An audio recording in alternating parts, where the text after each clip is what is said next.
ಸೇವಾ ಮಾಡಾದಾಗ ಸೇವಾ ಮಾಡಿದಾಗ ಹೇಳಿದ್ರೆ ಮಾತೇನು ನಿನಗೆ ನೀ ಮಾಡಿ ಸೇವಾಕ್ಕೆ ನಾನು ದುಡ್ಡು ಕೊಡೋದಿಲ್ಲ ಮಂತ್ರಾಕ್ಷರ ಕೊಡ್ತೀನಿ ಅನುಗ್ರಹ ಕೊಡ್ತೀನಿ. ಶಾಸ್ತ್ರಗಳ ಅಧ್ಯಯನ ಮಾಡದಿದ್ರು ಅನೇಕರಲ್ಲಿ ಅರ್ಥ ಆಗಲಿಂದ ಮೋಕ್ಷಕ್ಕೆ ಮಧ್ವಶಾಸ್ತ್ರ ವಿದ್ಯಾಪೀಠ ಅನುಗ್ರಹ ಮಾಡ್ತೀನಿ ಅನುಗ್ರಹ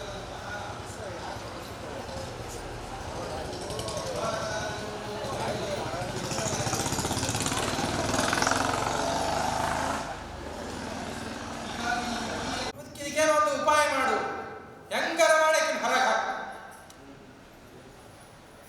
ಅಂತ. ಹೀಗೆ ಆ ಪಾರ್ವತಿ ಇಲ್ಲೊಂದು ವೃತ್ತಾಂತ ಹೀಗೆ ನಡೆದಿತ್ತು. ಇದಿಷ್ಟು ಗಮನಕ್ಕಿರಲಿ. ಇಲ್ಲಿ ಒಂದು ಗೌತಮರ ಆಶ್ರಮದಲ್ಲಿ ಏನಾಯ್ತು, ಇವರೆಲ್ಲ ಮನೆಗೆ ಹೋಗ್ಬೇಕು ಅಂತಂದ್ರು. ಆವಾಗ ಗೌತಮರು ಬಿಡ್ತಾ ಇಲ್ಲ. ಅದಕ್ಕೊಂದು ಉಪಾಯ ಮಾಡಬೇಕು ಅಂದ್ರು. ಯಾರು ಉಪಾಯ ಮಾಡಿದ್ರು? ಗಣಪತಿ ಬಂದ. ಗಣಪತಿಯಲ್ಲಿ ಏನ್ ಮಾಡ್ದ ಬಂದು ಅಂತಂದ್ರೆ, ನೋಡ್ರಿ ನೀವೆಲ್ಲ ಊರಿಗೆ ಹೋಗ್ಬೇಕಂತಿಲ್ಲ, ಅದಕ್ಕೊಂದು ನಾವು ಉಪಾಯ ಹೇಳ್ತೀವಿ, ಕೇಳ್ರಿ ಹೇಳ್ತೀವಿ. ಏನು ಉಪಾಯ? ಏನಿಲ್ಲ, ಒಂದು ಮಾಯಾಗೋ ಸೃಷ್ಟಿ ಮಾಡ್ರಿ.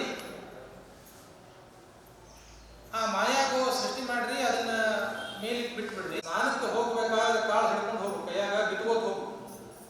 ತಿರುಗಿ ನದಿಯಿಂದ ಸ್ನಾನ ಮಾಡ್ಕೊಂಡು ಬರ್ಬೇಕಾದ್ರೆ ಅದೆಲ್ಲ ಬೆಳಿ ಬಂದಿರ್ತಿತ್ತು.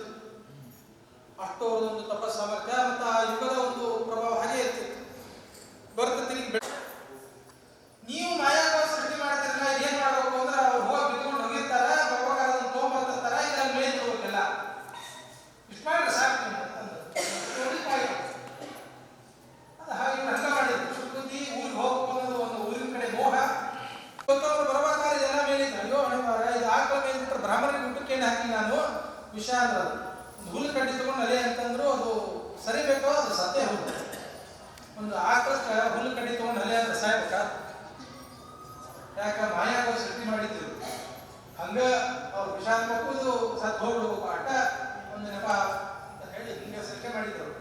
ಮುಂದೆ ಏನಾಗಬೇಕು? ಗೌತಮರ, ನೀವು ಆಕಳ ಬಂದಿರಿ, ಗೋ ಹತ್ಯೆ ಮಾಡಿದ್ರಿ, ನೀವು ದೋಷಿಗಳು, ನಿಮ್ಮ ಮನೆಯಾಗ ನಾವು ಮನೆಯಂಗಿಲ್ಲ, ನಮ್ಮೂರಿಗೆ ನಾವು ಹೋಗ್ತೀವಿ ಮತ್ತೆ ಹೀಗೆ ಊರಿಗೆ ಹೋಗೋ ಪ್ಲಾನ್ ಇರುತ್ತೆ. ಹೋಗ್ಬಿಟ್ರಲ್ಲ, ಗೌತಮರು ಗೋ ಹತ್ಯೆ ಮಾಡ್ಯಾರ, ನಿಮ್ಮ ಮನೆ ಅಲ್ಲೇ ಅಂದ್ಬಿಟ್ರೆ ಹೆಂಗ್ ಸಾಯ್ತಿದ್ದು ವಿಚಾರ ಮಾಡಿದ್ರು ತಪಸ್ಸಿಗಳು ಜ್ಞಾನಿಗಳು. ಗೊತ್ತಾಯ್ತು ನಿಮ್ಮ ಮಾಯಾಗೋ ಸೃಷ್ಟಿ ಮಾಡ್ಯಾರ, ಸತ್ತು ಹೋತು. ಅವರಿಗೆಲ್ಲ ಶಾಪವನ್ನು ಕೊಟ್ಟು ನಮ್ಮ ಮನೆಯಾಗಿದ್ದು ಇಷ್ಟು ದಿವಸ ಉಂಡು ಹೀಗೆಲ್ಲ ಜ್ಞಾನ ಸಂಪಾದನೆಯನ್ನು ಮಾಡಿಕೊಂಡು ನನಗ ಹಿಂಗ ಒಂದು ಅಪಮಾನವನ್ನು ಮಾಡುವಂತ ಮಾಡಿ ಹೋಗ್ತೀರಿ ನೀವು ಅಂತಂದ್ರೆ, ನಿಮ್ಮ ಇಲ್ಲೆಲ್ಲ ಇದೇನು ಜ್ಞಾನ ಸಂಪಾದನೆ ಮಾಡಿರಿ ಎಲ್ಲ ಜ್ಞಾನ ನಾಶ ಆಗಿ ಹೋಗ್ಲಿ. ಗೌತಮ ವಿಶೇಷ ಜ್ಞಾನ ಅಂತ ಜ್ಞಾನ ಕಾಂಬದೇ. ಹಿಂದಿನ ಕಥೆಗೆ ಹೆಂಗಿದು ಏನಿದು ಪ್ರಸಂಗ ಅಂದ್ರೆ, ಪ್ರಸಂಗ ದೊಡ್ಡದಂತ ಹೇಳ್ತೀನಿ.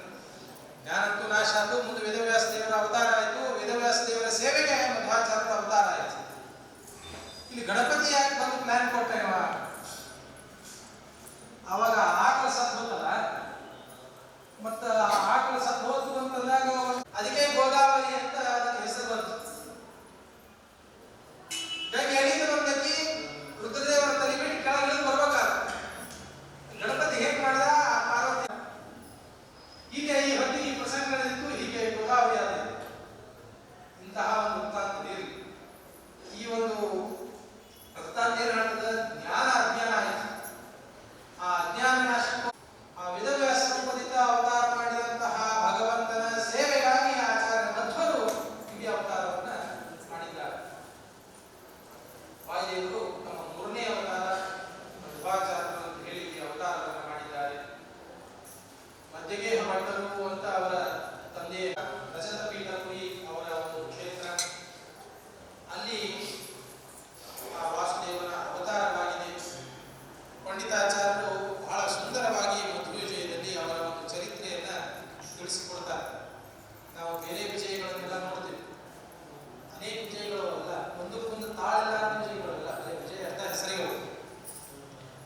ಆದ್ರೆ ಆಚಾರ್ಯರು ಮಧ್ವರದ್ದು ಒಂದೇ ಒಂದು ಮಧ್ವಾಚಾರ್ಯರ ಕೀರ್ತಿಯನ್ನ, ಅವರ ಜೀವನ ಚರಿತ್ರೆಯನ್ನು ತಿಳಿಸಿಕೊಡ್ತಕ್ಕಂತಹ ಗ್ರಂಥ ಒಂದೇ ಒಂದು ಗ್ರಂಥ. ಅದಕ್ಕೆ ರಾಮಪ್ರಿಯತಮ ಹನುಮನ್ ಮತ್ತು ಭೀಮ ಯಾರು ಕೃಷ್ಣೇಶ ಭಗವಂತ ಮತ್ತು ಮಧ್ವಾಚಾರ್ಯರೇ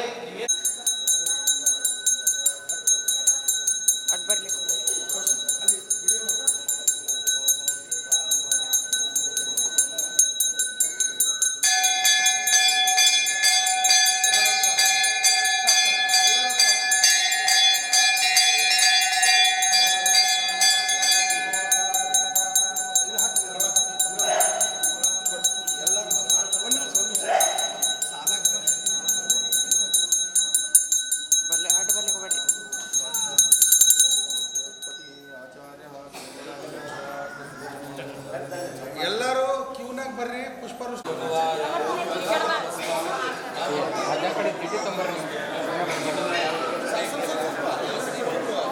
ಆಟ ಬರ್ಲಿಕ್ಕೆ ಹೋಗ್ಬ್ಯಾಡ್ರಿ ಕಲ್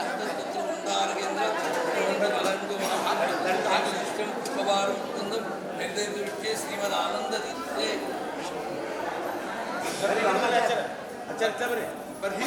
ಸ್ವಲ್ಪ ಇತ್ತ ಇನ್ನಿಂದ ಬರ್ರಿ ನೀವು ಹೋಗ್ರಿ ಇನ್ನೊಂದು ಬರ್ರಿ